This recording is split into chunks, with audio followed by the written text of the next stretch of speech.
Hello, everyone. This is Austin here with the LS Kennedy Report, and I just wanted to talk about what I think is the most atmospheric location in Revelations 2, the fishing village. It, it's a repeat area that happens three different times in the game. Once as Claire and Moira, which is the best, in my opinion. Once as Barry and Natalia, which is the second best. And then once again in Moira's DLC, which is probably the worst. This area, I don't know why, it just always sticks out to me in my mind as being the most atmospheric, intense location in the game. If you're just walking around in it and not really thinking about it, I mean, come on. Shining your flashlight in this dark village with only a few lights around, it's a vibe all of its own. Something that is kind of missing throughout the rest of the game is tension. I think this area does it best along with the mansion, but this area, it just has vibes, you know? The crashing waves down near the beach at the edge. It almost gives you a feeling of safety, even though you know there's still many horrors left in this place. And while, of course, once you get all the helicopter parts, the tension does throw out the window, I still think it's beyond perfect of a location. Seeing the tower off in the distance, it's genuinely terrifying in a way, but peaceful at the same time. It's just something of wonder, something that always, just stuck out to me. A lot of people think that this game looks worse than Revelations 1. I don't see how you could really think that. I mean, if anything, they're on par with each other. If not, Rev 2 is actually a little bit better. I mean, you're talking about a 3DS game compared to a 360 game. That's not to harp on Rev 1 at all. It's still a great looking game. But anytime you're not on the ship, I don't know, it just never felt tense or anything. And the way the ammo crafting works in that game, or, well, there is no crafting. The way that resource management works in that game is kind of ridiculous. And sure, let's be completely honest, with every Resident Evil game, there's no real ammo conservation. Unless you're maybe like Zero and CVX. Then that's as most as it ever gets. If you're not playing on the hardest difficulty, you're never gonna have a hard time. Because I don't know, it's easy to always run by everything. Which is fine. I mean, that's one of the ways to escape, and it's a great gameplay mechanic. I won't lie. I mean, it's a fight or flee. But I mean, I don't know. Revelations 2 has always stuck out to be my second favorite in the franchise, just behind Resident Evil 2, 1998, the original, which is beyond perfect. But this village, man, I don't know. It's easily the best part of this game, and I wish it was here more.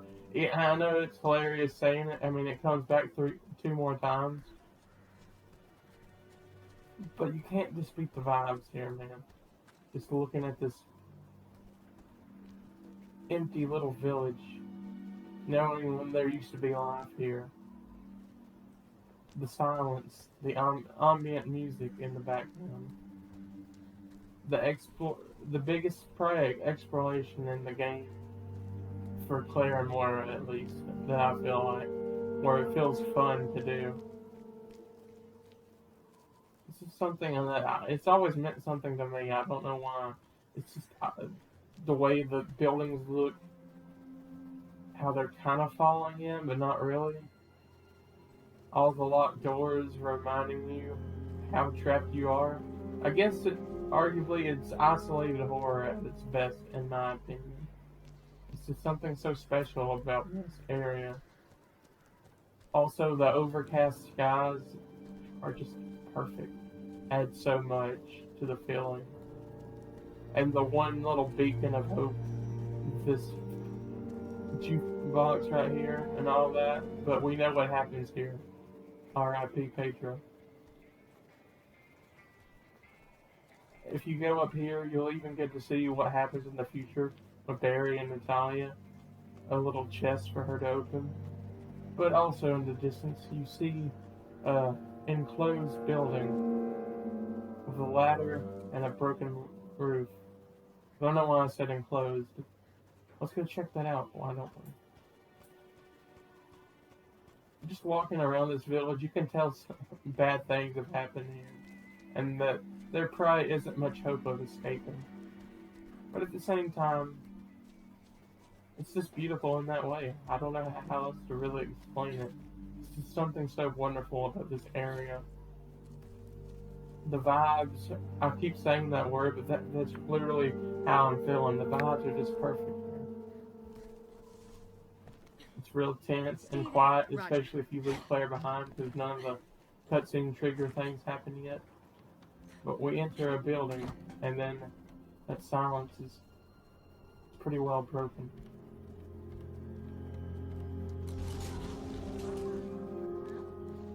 With our first enemy, and the only one that I think is good in this area being the executioner guys. I don't actually know their names. It breaks that silence and it brings back even more tension. Especially if you're playing as Mara, because all you have is a crowbar here and a flashlight.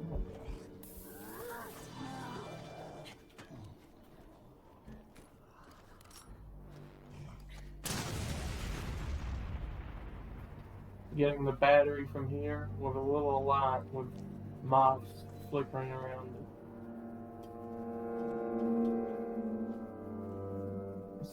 It's just perfect. I don't really know what this video was supposed to be about. I just got to say, this game looks incredible for the time it came out. And I know this is in HD now, but dude, it's just a great looking game. And I do want to cover this whole franchise, the story and everything.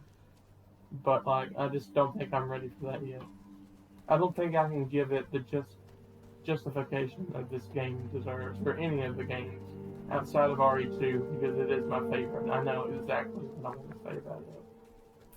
But this is definitely my second favorite. There isn't anything really that's bad about this game, except for the fact that Little Miss might be one of the worst DLCs ever made. I have not ever finished it. I've tried, I've done it co-op. It's just not fun, and it doesn't really add anything. But, you know, before I leave for this video, I'm going to walk back down to the beach and just soak in some vibes. And I will see you all in Operation Starlight, which will be something to do with another spinoff. But until then, I have this.